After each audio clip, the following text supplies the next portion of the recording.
Hello दोस्तों, कैसे हैं आप सब। आपको सब अच्छे होंगे। स्वागत है आप सभी का हमारे यूट्यूब चैनल एएस क्लासेस में, जहां सभी प्रकार की सभी परीक्षाओं से संबंधित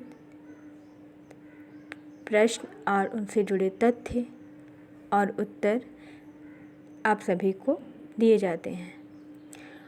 अगर आप सभी को हमारा चैनल पसंद आए तो प्लीज़ लाइक करें, कमेंट करें और सब्सक्राइब करना बिल्कुल मत भूलें। साथ ही लगी बेल आइकन को प्रेस करें।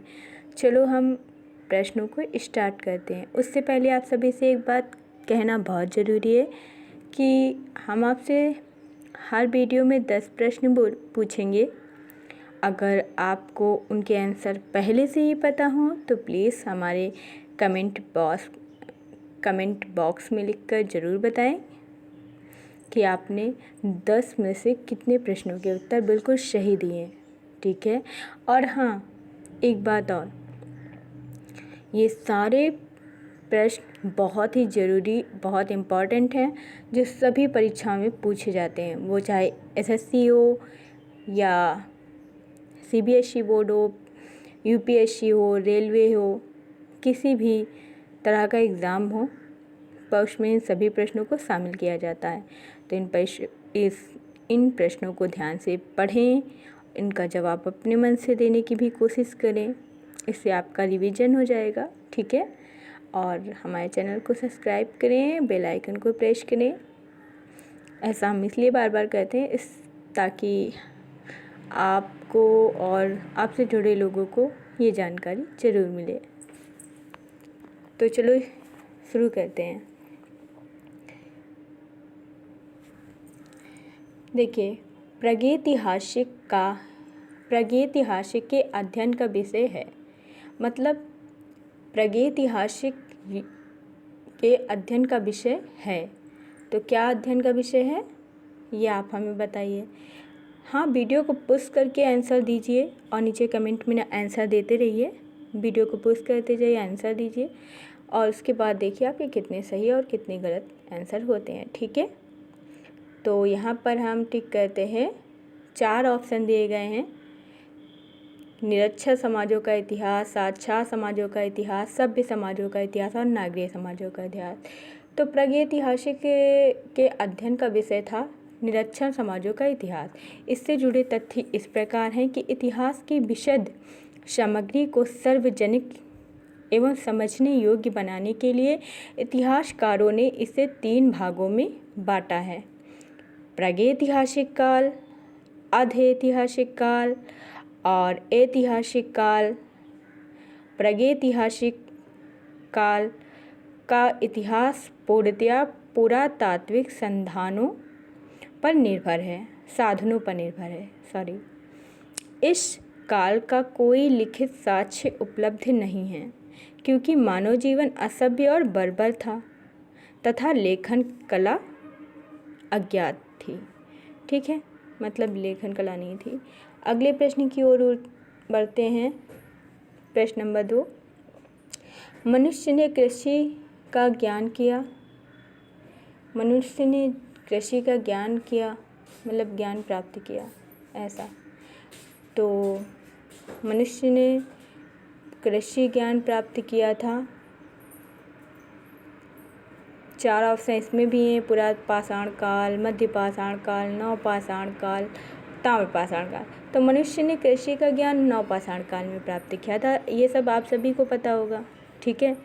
इससे संबंधित तथ्य इस प्रकार हैं कि खाद्यान्नों का उत्पादन सर्वप्रथम नवपाषाण काल में हुआ। यही वह समय ही है जब मनुष्य कृषि कर्म से परिचित हुआ। ठीक है, नवपाषाण काल में ही मनुष्य कृषि से परिचित हुआ था।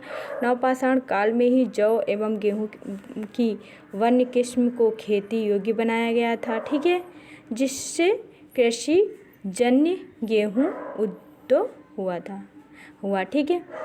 तो आगे बढ़ने से पहले आप सभी से कहेंगे कि हमारे चैनल को सब्सक्राइब करना बिल्कुल मत भूलें और बेल आइकन को प्रेस करें, ताकि आगे हम ऐसे ही वीडियो बनाएंगे जो कि पढ़ाई से रिलेटेड होंगे और वो सारे प्रश्न इसमें शामिल किए जाएंगे जो हर परीक्षा में सबसे अधिक बार पूछे गए हैं। तो आप सभी मेरे चैनल को सब्सक्राइब करें, बेल आइकन को प्रेस करें और शेयर करें जिन्हें ये वीडियो अच्छी लगे, और लाइक करें, कमेंट करें। ठीक है, आगे बढ़ते हैं नए प्रश्न की तरफ। प्रश्न नंबर 3, लघु पाषाण उपकरण अधोलिखित किस संस्कृति के प्रमुख उद्योग हैं? जो लघु पाषाण मतलब छोटे पाषाण उपकरण अधोलिखित किस संस्कृति के प्रमुख उद्योग हैं? ठीक है, तो इसमें भी 4 ऑप्शन है कि निम्न पुरा पाषाणिक संस्कृति, मध्य पुरा पाषाणिक संस्कृति, उच्च पुरा पाषाणिक संस्कृति या मध्य पाषाणकालीन संस्कृति। तो आप सभी बताइए कि इसमें कौन सा आंसर सही है। देखिए मुझसे गलत हो गया है, ये जो रेड लाइन शो कर रही है ये गलत का परिचय है, और जो ग्रीन लाइन शो कर रही है ये सही है।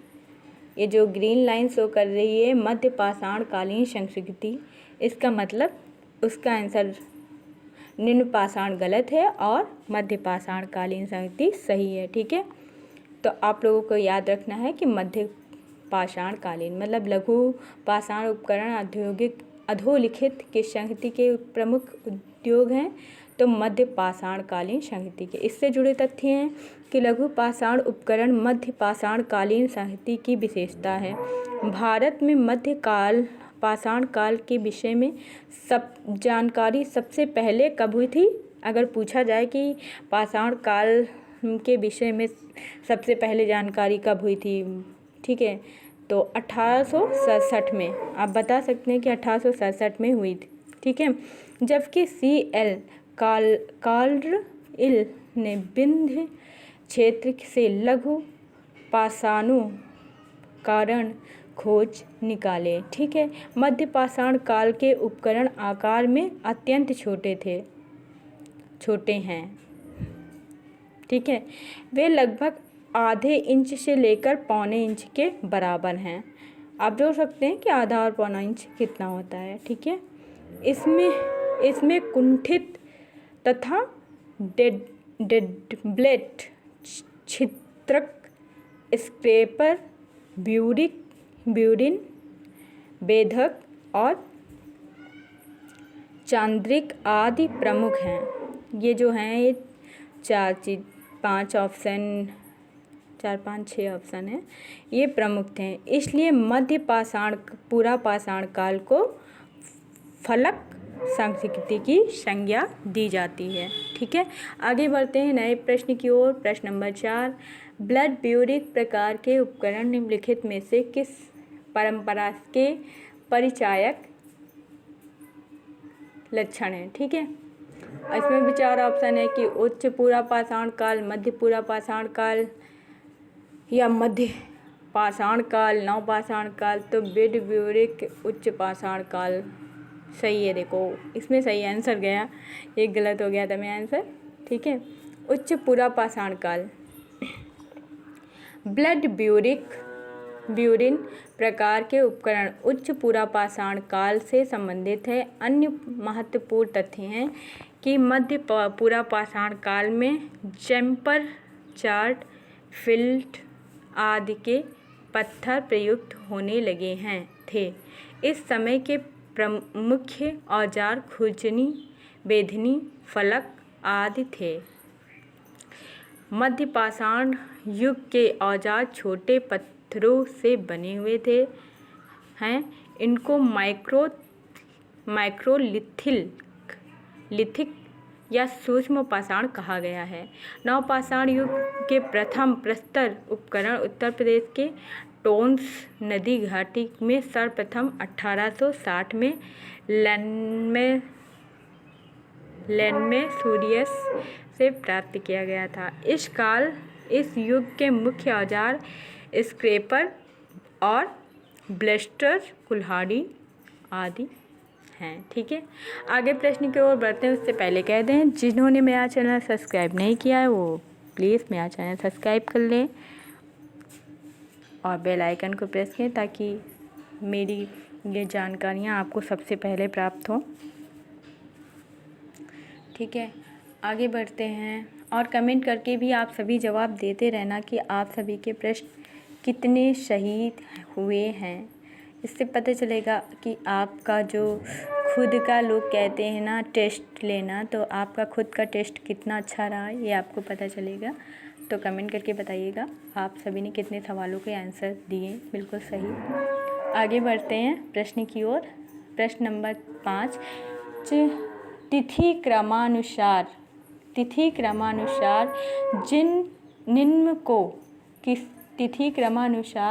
निम्न को व्यवस्थित कीजिए। मतलब इनको व्यवस्थित करना है कि सबसे पहले कौन आया, सबसे बाद में कौन आया। ठीक है, तो सबसे पहला काल था पूरा पाषाण काल। ठीक है, फिर था नवपाषाण काल, फिर देखते हैं ये था भाई 1 3। ठीक है, पहले पूरा पाषाण काल युग आया, फिर मध्य पाषाण काल युग आया, और फिर नवपाषाण काल युग आया, फिर ताम्रपाषाण युग आया था। ठीक है, तो रेड लाइन शो की, यानी मेरा आंसर गलत था, पर कंप्यूटर ने बताया कि ये 4th आंसर सही था, मतलब डी। व्याख्या, हाँ, इससे संबंधित उदाहरण थे। देखिए यहाँ शो कर रहा है कि पहले पूरा पाषाण काल आया, फिर मध्य पाषाण काल आया, फिर नवपाषाण काल, और फिर ताम्र युग आया। ठीक है, आगे प्रश्न की ओर बढ़ते हैं। पूर्व पाषाण कालीन मानव का मुख्य धंधा था। तो पूर्व पाषाण काल में मनुष्य कौन सा धंधा करता था? कृषि करता था, शिकार करता था, पशुपालन, या मिट्टी के बर्तन बनाता था? तो पूर्व पाषाण काल में मनुष्य को इन सब चीज़ों का ज्ञान नहीं था, इसलिए मनुष्य सिर्फ शिकार करता था। ठीक है, इससे संबंधित तथ्य है कि पूर्व पाषाण काल युग के मानव लोगों का मुख्य उद्यम शिकार था। कृषि का ज्ञान न होने के कारण वह वनों से प्राप्त फल फूल, अखेट में मारे गए पशु, नदियों एवं झीलों से प्राप्त मछलियों पर निर्भर था। ठीक है, आगे बढ़ते हैं। प्रश्न नंबर 7, हथनौरा में पूर्व पाषाणिक मानव के जीवाश्मों की खोज की गई थी। तो ये खोज किसने की थी, उनका नाम बताना है। तो आप सब 4 ऑप्शन देख रहे हैं, HD सकलिया द्वारा, या AK सोनकिया द्वारा, BB लाल द्वारा, RGR शर्मा द्वारा। आप सभी अपना प्रश्न इनबॉक्स यानी कमेंट करके बताइए। ठीक है, फिलहाल मैं बताती हूँ, इनका नाम था KK सोनकिया द्वारा। ठीक है, हथनौरा में पूर्व पाषाणिक मानव के जीवाश्मों की खोज की गई थी।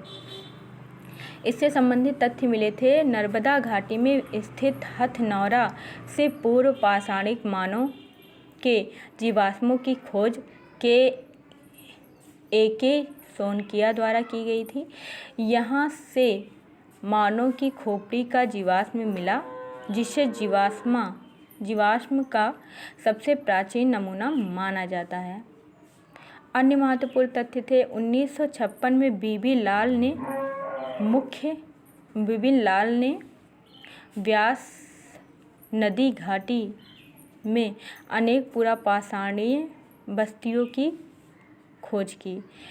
और दूसरा तथ्य है HD सकलिया ने महत्वपूर्ण ताम्र पाषाणिक स्थल नौदा टोली का उत्खनन किया था।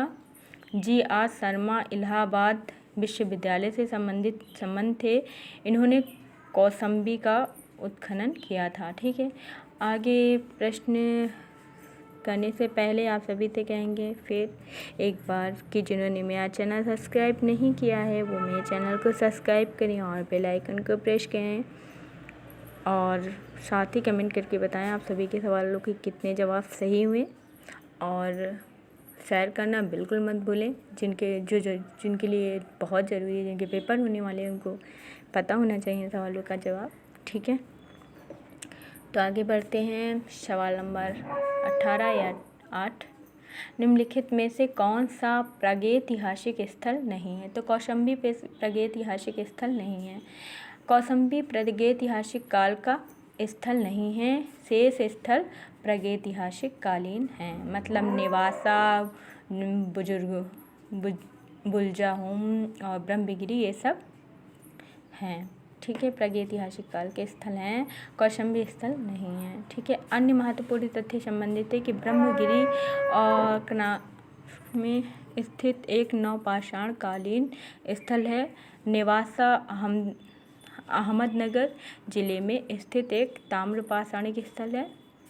यहाँ से 60 सन का साक्ष्य प्राप्त हुआ।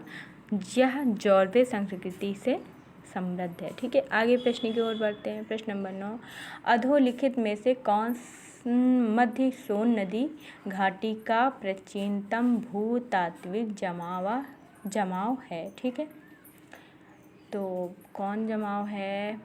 तो ये है सिंघवाल। ठीक है,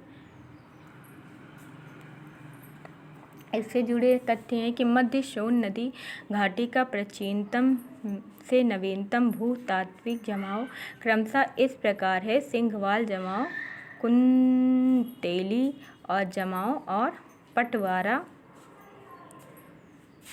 खेतौनी जमाव। ठीक है, कई जमाव रहे हैं, समझ सकते हैं आप सभी। तो आगे प्रश्न नंबर सबसे लास्ट बचा है, आखिरी प्रश्न है। तो प्रश्न नंबर 10, कि निम्न नवपाषाणिक स्थल से पशु बाड़े का प्रमाण मिलता है। तो पशु बाड़े का प्रमाण मिलता है महागढ़ा से। ठीक है, महागढ़ा नवपाषाण काल का पूरा स्थल है। यह उत्तर प्रदेश के इलाहाबाद जिले की मेजा तहसील में स्थित है। इसे पूरा स्थल की खोज वर्ष 1975-76 में हुई थी। जी.आर. शर्मा ने निर्देशन में खनन कार्य कराया गया। यहाँ से पशु बाड़े, डोरी छाप, मिट्टी के बर्तन, गोलाकार और अंडाकार झोपड़ियों के साक्ष्य प्राप्त हुए थे। अगर आप सभी इस ऐप को डाउनलोड करना चाहें, जिससे हम पढ़ा रहे हैं, तो डाउनलोड भी कर सकते हैं। ये ऐप मैंने डाउनलोड किया था, बहुत अच्छा ऐप है। इसमें 8000 प्रश्न उत्तर हैं। आप सभी इसको डाउनलोड करें। मैं तो कहूँगी बहुत ही अच्छा है ये ऐप। ठीक है, तो मैं कल कुल्ली पढ़ाऊँगी। ठीक है, 8000 है, ये ऐप बहुत अच्छा है, इसको डाउनलोड कर लें। आप सभी के लिए बहुत फ़ायदेमंद होगा ऐप ये है। ठीक है, आप देख रहे हैं ये सभी प्रतियोगी परीक्षाओं में पूछे जाने वाले इसमें प्रश्न हैं। तो जिन सभी को ये वीडियो अच्छा लगा है आप सभी को, तो प्लीज़ लाइक करें और कमेंट करके हमें बताएं कि वीडियो कैसा लगा, कितने सवालों के आंसर आप सभी ने दिए।